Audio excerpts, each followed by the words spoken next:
Father in heaven, it's no secret at all.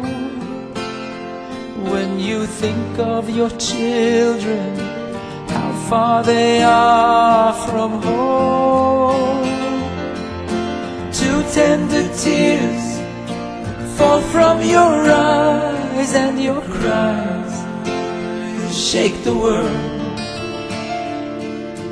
Cannot bear to see you this way. Shalom Aleichem, tudo bem? Estamos começando mais uma edição do programa Me'av Leben, programa de pai para filho. Esse é um programa que tem como personalidade, característica, falar sobre a Parashá Hashavua, a Parashá da semana, de pai para filho. É um programa feito com todo carinho, dedicado aos meus filhos, a Gabriela Dodani, minha primogênita, ao Gabriel Kalev, a Ariela Resed, minha caçula atualmente, e para todos os outros filhos que assim virão, netos, programa que possa ficar perpetuado aí na internet, como um bate-papo, uma mesa redonda para falarmos sobre a Parashá da semana e trazer a mensagem da Torá para a nossa vida contemporânea. Bem, vamos então ler a quarta aliada, a Parashá de Mishpatim, ok? Vamos fazer então a brahá, a leitura da Torá. Baruch atah Adonai Eloheinu melech haolam asher bachar banu mikol hamim venat lanu et torato. Baruch atah Adonai noten haTorá. Amém e amém. Nós vamos a aliá que nós vamos ler agora é a quarta aliá, que vai do capítulo 22 do pasuk 27 ao capítulo 23 do pasuk 5. E a Torá começa relatando, falando sobre não amaldiçoe os juízes, não amaldiçoe um líder de seu povo, ok? E depois disso ela começa a falar sobre as oferendas agrícolas.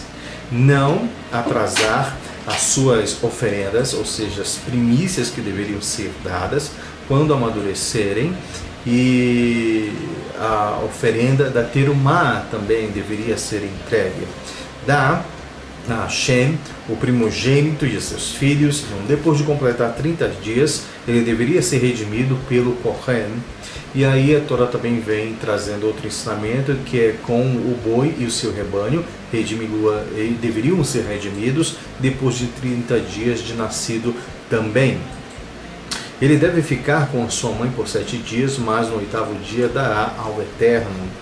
A Torá vem trazendo esses ensinamentos com relação à remissão, de redimir, no caso primogênito. Outro ensinamento que a Torá vem trazendo aqui é: se formos pessoas santas, serão meus, segundo a Torá. Então, não comam carne dilacerada no campo, atirem-na aos cães ou vendem até aos goim. Eu já disse isso em outras parashiot. Só que eu quero falar novamente sobre o conceito de santidade. O conceito de santidade aqui na Torá é diferente, como as outras pessoas que não conhecem ou não são judeus entendem. O conceito de santidade é separação. Você está separado para uma determinada coisa, não é isolamento, mas é destinação. Você está destinado, você está separado para fazer uma determinada coisa.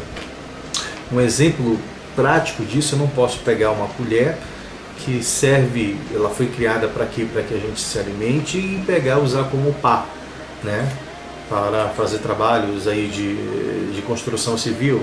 Então, quer dizer, é um exemplo simples, só para que a gente possa entender que separação, santificação é mais ou menos isso, é uma coisa que foi separada para realizar uma determinada atividade.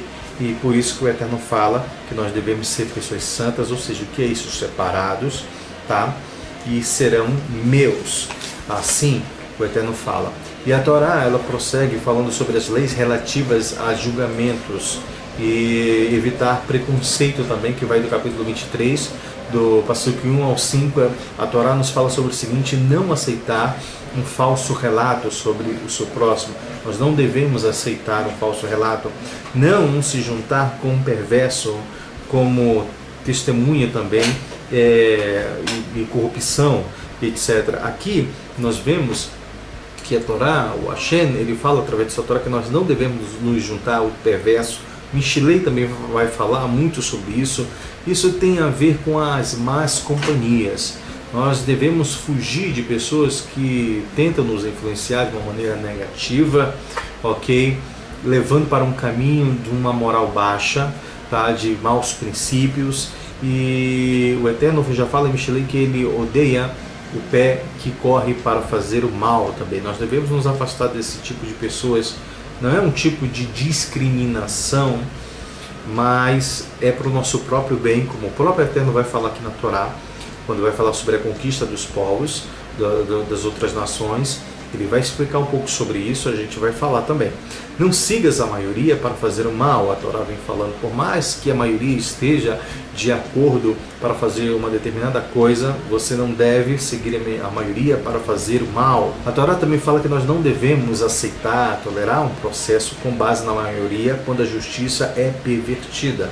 Então não, por mais que você seja o único e você sabe que você está com a razão, você deve permanecer com a sua razão, mesmo que você seja o único, ok? Mas não seguir a maioria. Isso daqui lembra a vida do pai Abraham Avinu, nosso pai Abraão, que ele era o único do seu tempo que ele descobriu por si só e viu que as outras deidades, os deuses, eram falsos e que existia um Deus Supremo que criou os céus e a terra. Aí vem contando o Midrash que uma bela manhã, quando ele tinha saído, ele viu o sol, ele achava que era o sol, que era o Deus Supremo, depois ele viu que o sol se pôs, e ele viu que não, isso não pode ser o Deus Supremo, o Criador de tudo, de todo o mundo, porque ele se pôs, ele morreu, então alguém existe superior a ele. Depois veio a lua, ele achou que era a lua também desapareceu, tinha as estrelas, ele falou não, não é, e ele por si só depois veio descobrir que existia um ser supremo que era Hashem, que era o verdadeiro Deus que criou os céus e a terra e tudo mais. Então por isso ele não seguiu a idolatria, então ele era o único naquele momento ali na sua vida e ele permaneceu, e isso trouxe então até nós a revelação da Torá, Baruch Hashem, por isso. Então, por mais que você seja o único praticando justiça, você sabe que você está com uma razão, então você deve continuar isolado, sozinho, do que seguir a maioria. Não dar honra, ou seja, não favorecer um pobre por ele ser pobre, ou um rico por ele ser rico, no caso de um julgamento, não se pode fazer isso. Porque ele é coitadinho, porque ele é menos favorecido, eu vou então dar a sentença de vitória para ele. Não pode ser assim, desse jeito. A Torá é muito enfática com relação a isso, a justiça 880. Não devemos favorecer o pobre porque ele é pobre, e não devemos favorecer o rico por ele ser rico. Se encontrarmos um boi, aqui a Torá vai trazendo outro ensinamento, ou um jumento de seu inimigo perdido, nós devemos trazer de volta para ele. A gente não deve fazer de conta que não viu, né? Porque ele é o nosso inimigo, uma pessoa que fez mal, uma pessoa que não gosta da gente. Você viu que ele perdeu alguma coisa e você finge que não viu e deixa para lá. Como as pessoas falam, não é meu mesmo, eu quero que se dane. Não é por aí. Esse não é um comportamento que o Eterno requer da gente. Nós devemos trazer para ele ou guardar, ou a gente depois devolvê-los. Devemos ajudar também nosso inimigo a descarregar a carga que estiver sobre o seu jumento, se assim desejarmos, diz os nossos sábios. Então, olha só como existe um refinamento de personalidade, de ações, de comportamento que o Eterno exige de nós para que a gente possa ser considerado seu povo, né? É a bondade. Diz outro ensinamento da Halahá, que Tzedakah é justiça, Chesed é bondade, mas existe algo muito superior a isso, que é Gimilut Hassidim, que é os atos de bondade que nós devemos sempre fazer, independente de ser o nosso inimigo ou não. A quinta aliá vem do capítulo 23, do Passuque 6 ao 19. A Torá vem falando para a gente não perverter o julgamento de um homem por ele ser pobre no seu processo. Ok? Ela vem novamente afirmando isso. Devemos afastar-nos de qualquer coisa falsa, tudo aquilo que é falso, seja ideologia, filosofia, comportamento, julgamento. Nós devemos nos afastar disso. Não devemos então seguir a falsidade, devemos nos afastar muito disso daí, porque isso perverte a mente do homem, a alma do homem, e o Eterno pediu que a gente se afastasse de qualquer coisa que fosse falsa. Que a gente não deve matar uma pessoa, condenar à morte essa pessoa, em um outro momento que ela já tinha sido absolvida, pois o próprio Eterno fala, pois eu não permitirei que o culpado escape da punição. Não matar uma pessoa que tenha sido inocentada, pois eu não permitirei que o culpado escape da punição. Mesmo que depois de sua sentença de inocência, descobriram que a pessoa era inocente e depois foram lá remexer e viram que existiam outras evidências que ela era culpada, a Torá fala que não podemos mais condenar essa pessoa. Aqui existe aquele caso de uma pessoa que fez algo ruim na sua vida e depois ela mudou, e aquelas pessoas que sempre tentam relembrar, tentam julgar aquela pessoa por aquilo que ela fez de errado. Nós não devemos tomar esse tipo de comportamento que é ruim perante o Eterno. Não devemos aceitar suborno, pois o suborno cega os olhos e distorcem as palavras da justiça.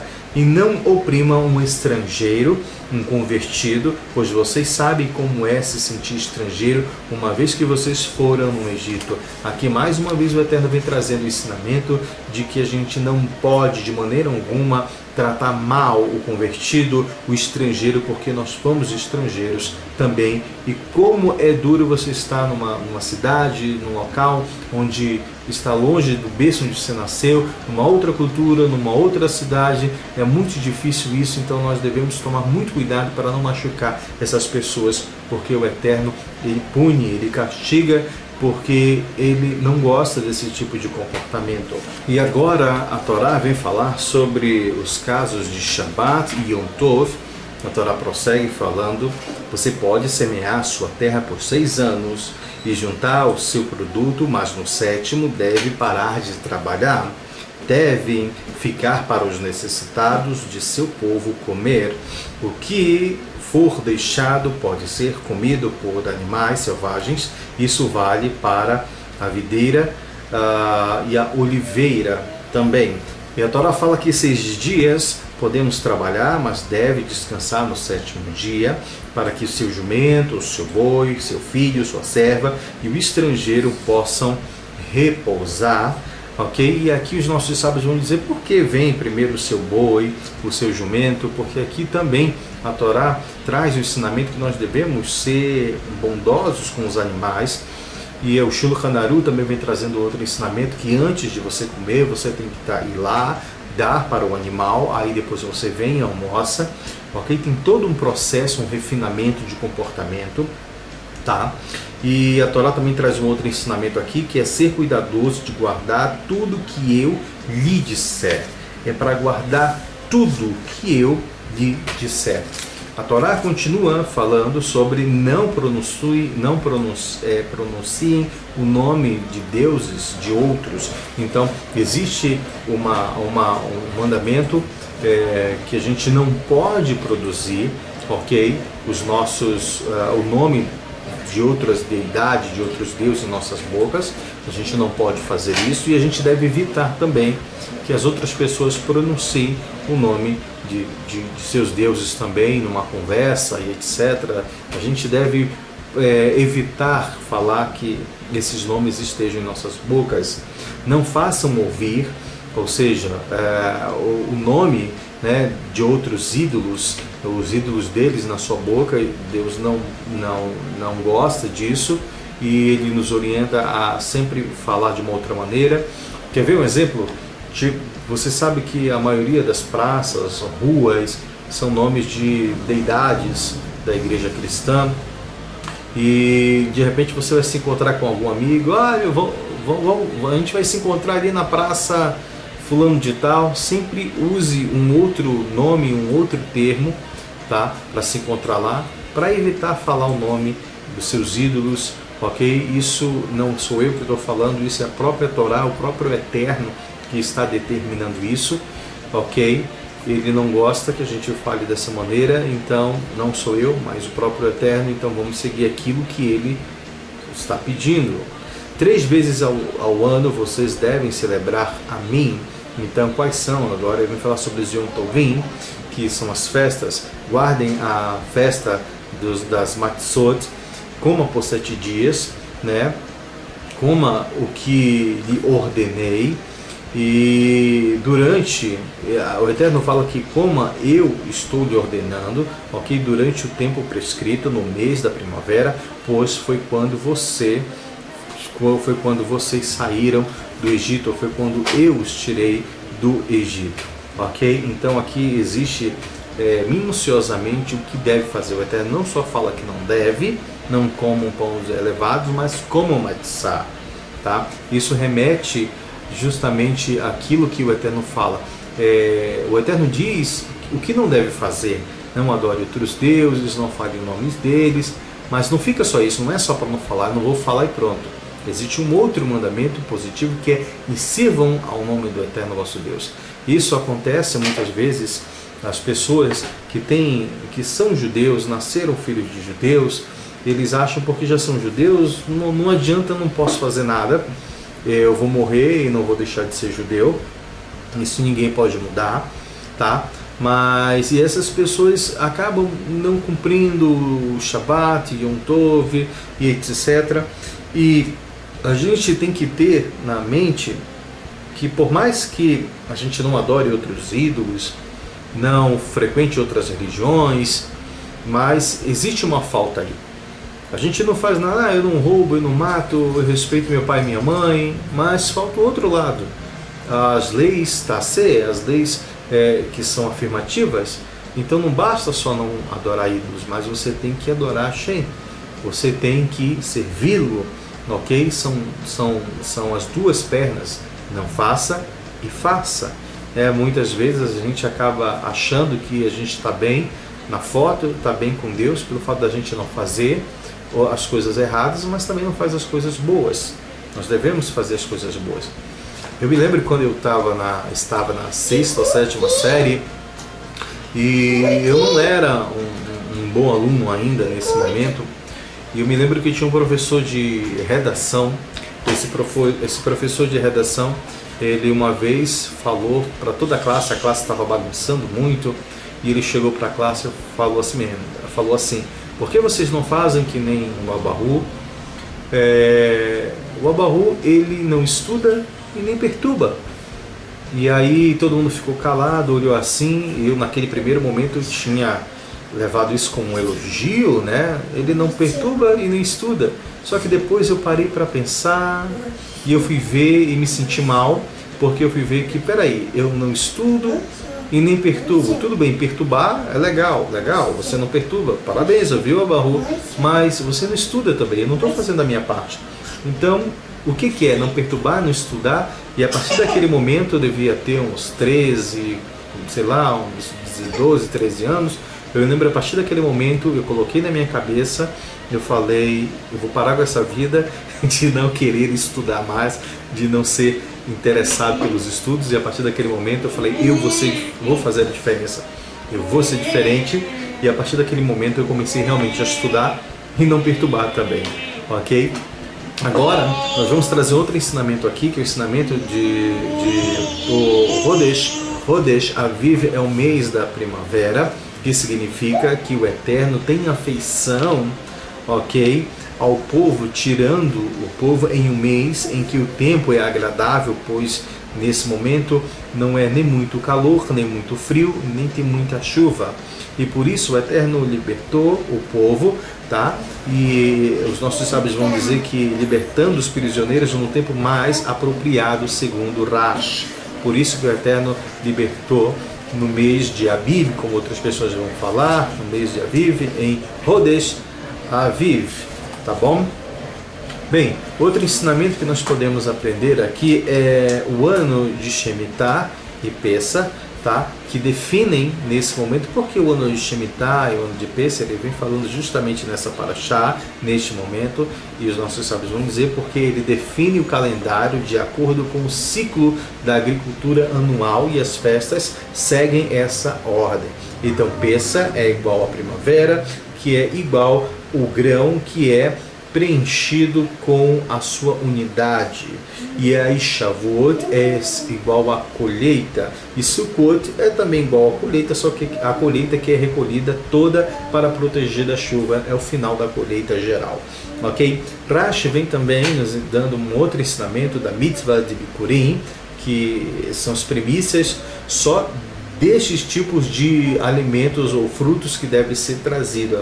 O Bikurim, eles são específicos, as primícias são específicas do que? Do trigo, da cevada, da videira, do figo, das romãs, tá? Das azeitonas e do mel. Que mel é esse? Referente a tâmaras. Tá? A Torá glorifica então, portanto, a nossa terra, Eretz Israel, só por esses frutos que são solicitados a trazer só a primeira fruta de cada espécie dessa, ok? Então, as primícias, recapitulando, são dadas através do trigo, cevada, videira, figo, romãs, azeitona e tâmaras, que é o mel.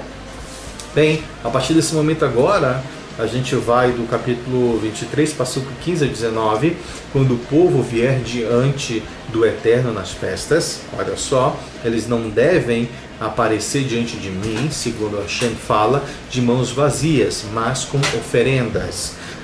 Tem também o dízimo das festas. Hoje em dia nós separamos o dízimo, né, das festas, para quando chegar as festas a gente possa ter condições de cumprir os Yom Tovim ou o Yom Tov. A festa da colheita, que é igual ao Shavuot, então toda vez que você ouvir sobre festa de colheita, saiba que está se referindo a Shavuot. Devemos trazer o primeiro fruto da colheita que você plantou no campo. A festa da ceifa aí é Sukkot, ok? Que vem no final do ano, ali depois de Rosh Hashanah, e quando a gente deve juntar o seu produto do campo para o abrigo antes que as chuvas caem. Novamente ele vem relatando sobre isso. E 3 vezes ao ano todos os homens deverão aparecer diante do Eterno seu Deus. Não sacrifique o sangue do meu sacrifício de peça, ok? Até que vocês eliminem todo o hametz que estiver em sua posse. Então, por isso que a tradução, a Halahá, vem nos ensinando que a gente deve vasculhar a nossa casa, fazer uma análise e tirar todo o hametz. Então, só depois disso, a gente pode, então, concluir e participar do Pessa. Não permitir que a gordura do meu sacrifício, quando ele fala do meu sacrifício é Pessa, pernoiteie até a manhã seguinte, tá? Era aquela obrigação de comer o carneiro até o final da noite, direto. Se caso amanhecesse, deveria ser queimado o resto inteiro. Traga ao templo o Beit HaMikdash, né, de Deus, ou Mishkan, nesse momento, o seu Deus, os escolhidos de seu primeiro fruto da sua terra. Não cozinhe um animal jovem inteiro no leite de sua mãe. Aqui é o outro ensinamento que vem trazendo também no final. O que é que tem a ver uma coisa com a outra? Eu sempre disse, né, e vou explicar daqui a pouco qual é a referência entre leite e carne, porque não deve. Algumas pessoas costumam comer estrogonofe de frango, mas falam frango não é carneiro, e pode, não pode, é necessário, a gente deve ter proveito e misturar essas duas coisas. Calma aí que a gente já vai falar um pouco mais sobre isso. Vamos falar agora sobre o que o Rashi fala, nos ensina que é proibido não só comer a carne com leite, como ter proveito também, ou benefício da mistura, e outros dizem que não devemos nem cozinhar, tá? A carne, ela é igual ao sangue, que é igual à morte.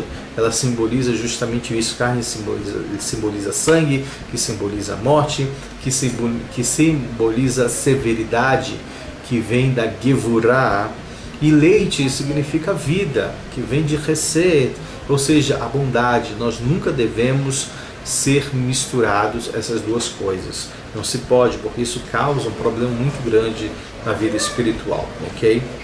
E eu queria compartilhar com vocês aqui o que fala justamente a faísca de Hassidut. Aqui disse que o Bechaye escreve em nosso versículo aqui que na era messiânica será permitido ingerir carne que foi cozida com leite. A razão disto é que nos reinos espirituais a mistura de Hesed e Gevurah não é nada contraproducente, tá? Não é nada contraproducente. Os dois poderes são divinos, ok? Eles emanam do próprio Eterno e trabalham em harmonia, uma vez que ambos respeitam o fato de que eles emanam do único Deus. No mundo físico, ele diz, no entanto, esta harmonia não é preservada, uma vez que as coisas físicas sentem suas próprias essências como supremas e não se unem, e não acabam se unindo com um propósito mais elevado. Então a mistura de carne com leite no mundo físico é proibida, pois ela resultaria em uma corrupção das forças espirituais que a carne e o leite representam, ou seja, haveria uma corrupção espiritual. Porém, na era messiânica, ok, quando o Mashiach vier, temos a promessa de Deus que será permitido de maneira tangível no mundo físico, então será possível misturar Hesed e Gevurah através de cozinhar carne e leite juntos, mesmo no mundo físico. Isso daqui é a faísca da Hassidut que vem nos ensinando. Vamos agora para a sexta aliá, que vai do capítulo 23, passou por 20 até o 24, vem falando sobre os inimigos e a conquista da terra. Lembra que eu falei no início do vídeo sobre nos afastarmos de pessoas que causavam más influências? Olha agora o que o Eterno vai falar. Eu enviarei um anjo diante de você para proteger no caminho e trazer-lhe para o lugar que eu preparei. Algumas pessoas vão falar que isso se refere a Yoshua. Todas as vezes que fala sobre anjos, os anjos também pode ser o líder, a pessoa que está à frente do povo, porque Deus enviaria um anjo e ele mesmo não iria à frente. Fica uma pergunta. A pergunta é essa: por que Deus enviaria um anjo e ele mesmo não iria à frente? Porque, ok? E aqui vem dizendo justamente porque o povo lá na frente iria, infelizmente, cometer o pecado do bezerro de ouro, e a sua Shekhinah não mais, então, o acompanharia, o povo. E até fala que se o Eterno estivesse junto do povo nesse momento, o zelo de santidade iria fulminar, iria destruir o povo. Então Deus disse: é preferível que eu não vá, que eu mande um anjo, eu mande um representante, porque se a minha presença estiver, a coisa vai ser diferente. Né? Seja cuidadoso em sua presença, no caso a presença do anjo, e escute a sua voz, a voz do anjo. Não se rebele contra ele, uma vez que o meu nome está associado a ele. E a gente vê que Yoshua, outras pessoas vão falar Yahushua, enfim, existe ali o nome oculto do Eterno sobre ele, que Deus é o que salva, né? O significado de Yoshua. Então aqui a gente mostra que a Torá fala, uma vez que o meu nome está associado ao dele, ele não perdoará a sua transgressão, mas se obedecer e fizer tudo o que eu lhe disser, então eu serei inimigo de seus inimigos e atacarei os seus opressores. Então a gente vê aqui que em algumas partes da Torá existem algumas promessas que são feitas que ela na realidade depende, né? Ela é ocasional, depende na realidade da circunstância, se você fizer ou não. O meu anjo irá diante de você, ele trará aos Emoritas, Hititas, Cananitas, Perizitas, vem falando tudinho isso, tá? Hititas, Ebusitas, e eu os aniquilarei. O próprio Eterno fala isso. Não se prostre aos seus deuses, não os sirva, não siga os caminhos deles, ou seja, dessas nações. Você deve destruir seus ídolos, quebrem totalmente os seus pilares que já existiam na terra, lá de Canaã.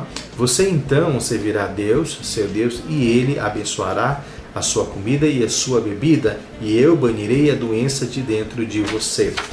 Então a gente já leu sobre isso na outra paraxá, que com relação à promessa ou bênção, que é melhor, a bênção fica em segundo plano, porque a bênção Deus pode te dar ela naquele momento, mas a promessa ela é melhor, porque a promessa a gente sabe que quando Deus promete, ele cumpre. Da mesma forma como ele está cumprindo as coisas boas ele cumpre também aquilo que fala com relação às coisas que não são tão boas assim. Rashi vem trazendo outro ensinamento para a gente: o lugar que eu designei para dar a vocês em Eretz Israel, ou Beit HaMikdash. Algumas pessoas vão dizer que não se refere a Eretz Israel, outras vão falar que é o Beit HaMikdash, o templo celeste que está alinhado diretamente acima do terrestre. Diz o Midrash que no local onde é o Beit HaMikdash, acima dele existe um outro templo também espiritual que está alinhado com esse. Deus já tinha designado a terra, ok? Embora não tivesse pronta para que eles habitassem. Tudo faz parte de um plano de Deus que começa a se materializar com a chegada e a conquista da Terra Santa e a construção do Beit HaMikdash e a nação santa cumprindo o papel de nação de Koanim. Então a gente vê, terminando aqui, vamos fazer a leitura posterior do estudo da Torá. Baruch atah Adonai Eloheinu melech haolam asher natan lanu torat emet v'chayol natan betochenu Baruch atah Adonai noten Torah amém vem amém. A gente vê aqui que tudo faz parte de um grande propósito divino. Ok? Deus escolhe um povo, Deus escolhe um homem, depois Deus escolhe um povo, uma família, para que, eu volto a repetir, desde o início do estudo dos nossos vídeos, lá na Parashá Bereshit, na Sefer Bereshit, que o propósito da vida é fazer deste local uma morada para Deus, é sermos parceiros de Deus, não é sair daqui e ir para o céu e morar. Deus quer que a gente viva aqui e faça desta terra um lugar de morada para Ele, e Ele conta com a gente como seu parceiro. Ele poderia fazer isso sozinho? Poderia, né? Mas Ele deu essa oportunidade, essa honra de que o homem fosse o seu parceiro e seus filhos, e dessa maneira a gente implantasse e contribuísse para o Olam Rabá e a redenção final, ok? Shalom Aleichem, Leitraot, e a gente volta amanhã com a sétima e a leitura, a sétima aliá e o maftir. Shalom e até a próxima.